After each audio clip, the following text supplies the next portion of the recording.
Israeli প্রধানমন্ত্রী Benjamin Netanyahu এক চাঞ্চল্যকর তথ্য প্রকাশ করেছেন। তিনি জানিয়েছেন যে তিনি সম্প্রতি প্রোস্টেট ক্যান্সারের চিকিৎসা করিয়েছেন। তবে যুদ্ধের এই সংবেদনশীল সময়ে খবরটি গোপন রাখা হয়েছিল মূলত ইরানের হাত থেকে বাঁচতে। তেহরান যেন এই অসুস্থতাকে হাতিয়ার করে প্রোপাগান্ডা ছড়াতে না পারে, সেজন্যই এমন সিদ্ধান্ত নিয়েছিলেন ৭৬ বছর বয়সী এই নেতা।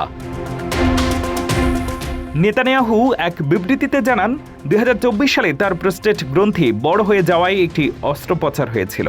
পরবর্তীতে ফলো আপ পরীক্ষায় তার প্রোস্টেটে ১ সেন্টিমিটারেরও কম আয়তনের একটি ছোট দাগ ধরা পড়ে। পরীক্ষায় দেখা যায় এটি ক্যান্সার টিউমারের প্রাথমিক স্তর, যা শরীরের অন্য কোথাও ছড়িয়ে পড়েনি। প্রধানমন্ত্রী জানান, তিনি কয়েকটি স্বল্পকালীন চিকিৎসার সেশন নিয়েছেন, যেখানে তিনি বই পড়তেন এবং একই সাথে দাপ্তরিক কাজও চালিয়ে যেতেন। বর্তমানে তিনি সম্পূর্ণ সুস্থ এবং সেই দাগটি পুরোপুরি নির্মূল হয়েছে।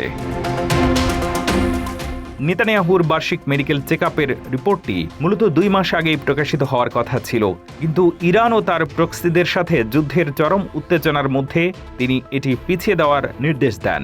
তার মতে, ইরানি সন্ত্রাসবাদী শাসক গোষ্ঠী যেন ইসরায়েলের বিরুদ্ধে মিথ্যা প্রোপাগান্ডা ছড়ানোর সুযোগ না পায়, সেজন্যই এই গোপনীয়তা।